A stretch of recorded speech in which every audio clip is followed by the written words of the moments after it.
What's your advice para sa mga tao or yun, students na kumukuha na ngayon ng mass comm or yung gustong maging bahagi ng daigdig ng media? Ano yung parang tips ninyo sa kanila?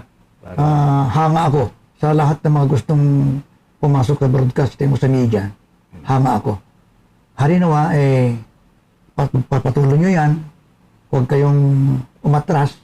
Sapagkat alam nyo yung servisyo nyo sa bayan, hindi matatawaran yan. Kung talagang yan ang linya po ninyo, kayong mga estudyante, ang importante lang dyan love the work. Yeah. Mahalin nyo ang trabaho niyan. At huwag yung hahaluan ng hindi maganda yung trabaho.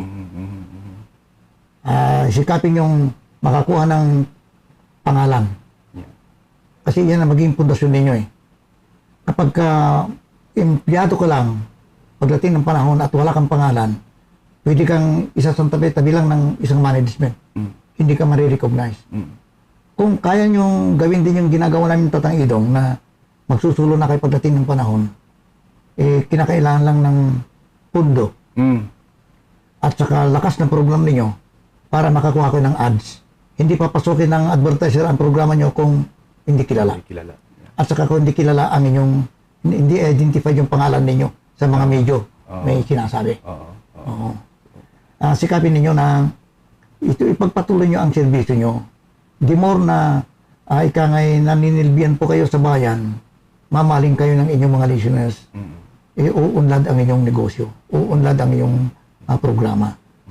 Huwag lang na for the sake na matawag kayong anchor o kaya announcer pagdating ng panahon o DJ, kaya pinasok nyo yan, bayo matras na kayo. Hindi yan ang inyong linya. Parang may kilala akong gano'n na, sir, yung may sinabi sa akin na, alam mo, kapag narinig ko rin na sinabi sa iba, kapag media ka, mapupuntahan mo yung lugar na hindi mo pwedeng puntahan kapag ordinaryong tao ka lang. Tama. Parang iba yata yung kasi nga naman, motivation niya. Kung yan talagang motivation niya at para sa trabaho at servisyo ng bayan, okay lang.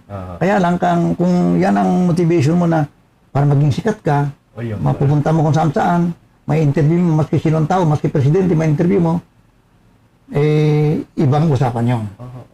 Kinakailangan na servisyo muna sa bayan bago ang lahat.